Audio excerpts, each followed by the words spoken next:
আসসালামু আলাইকুম প্রিয় দর্শক মণ্ডলী, আজকের ভিডিওতে সূরা ইখলাসের কিছু আমল ও গুরুত্বপূর্ণ ফজিলত সম্পর্কে আলোচনা করব ইনশাআল্লাহ। এবং কি সূরা ইখলাস একবার, দুইবার এবং তিনবার এবং কি 10 বার ও 11 বার সূরা ইখলাস পাঠ করলে কি হয় এ বিষয়ে প্রমাণ সহ আলোচনা করব ইনশাআল্লাহ। ভিডিওটি না টেনে শেষ পর্যন্ত দেখবেন, না হলে হয়তো এই গুরুত্বপূর্ণ আমলটি মিস করবেন। ভিডিওটি শুরু করার পূর্বে একটাই রিকোয়েস্ট, আপনারা যারা আমার চ্যানেলে নতুন হয়ে আছেন এমনই আমল ও দুয়ার ভিডিও পেতে আমাদের চ্যানেলটি সাবস্ক্রাইব করে আমাদের সঙ্গে থাকবেন। প্রথমে সূরা ইখলাস তেলাওয়াত ও তার অনুবাদ শুনবো, তো চলুন শুরু করা যাক। বিসমিল্লাহির রহমানির রহিম।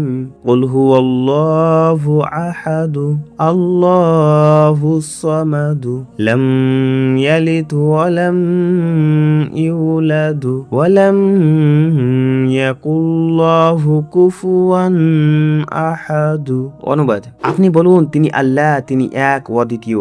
আল্লাহ কারো মুখাপেক্ষী নন, না তার কোনো সন্তান আছে, না তিনি কারো থেকে জন্মগ্রহণ করেছেন এবং না আছে কেউ তার সমকক্ষ বা তুলনীয় হবার। প্রিয় দর্শক মন্ডলী, এই ছিল সূরা ইখলাস সহিহ তরজমা। অবশ্যই যাদের সূরা ইখলাস মুখস্থ নেই অবশ্যই মুখস্থ করে নেবেন। তো চলুন এবার আমরা ফজিলত সম্পর্কে জেনে নিই। নবী করিম সাল্লাল্লাহু আলাইহি ওয়াসাল্লাম তার সাহাবীদেরকে বললেন, তোমাদের কেউ কি এক রাতে কোরআনের 1/3 অংশ তিলাওয়াত করার সাধ্যতীত মনে করো? এ প্রশ্ন তাদের জন্য কঠিন ছিল। এরপর তারা বলল, হে আল্লাহর রাসূল সাল্লাল্লাহু আলাইহি ওয়াসাল্লাম, আমাদের মধ্যে কার সাধ্য আছে যে এটা পারবে? তখন তিনি বললেন, কুল হুয়াল্লাহু আহাদ, অর্থাৎ সূরা ইখলাস কোরআনের 3 ভাগের 1 ভাগ।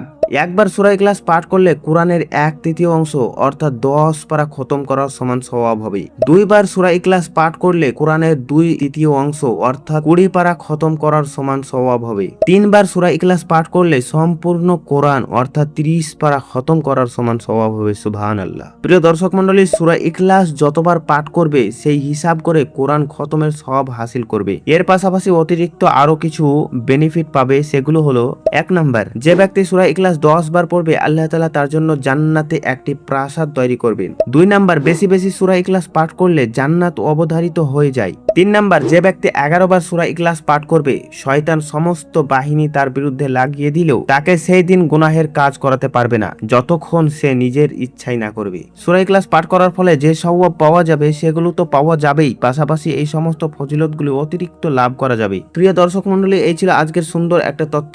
আজকের ভিডিওটি কেমন লেগেছে অবশ্যই জানাবেন এবং এমনই একটি সুন্দর ভিডিও বন্ধুদের সঙ্গে শেয়ার করবেন। এবং আমাদের চ্যানেলে যদি নতুন হয়ে থাকেন তো এমনই সুন্দর সুন্দর ভিডিও পেতে আমাদের চ্যানেলটি সাবস্ক্রাইব করে আমাদের সঙ্গে থাকবেন। তো দেখা হবে পরবর্তী ভিডিওতে।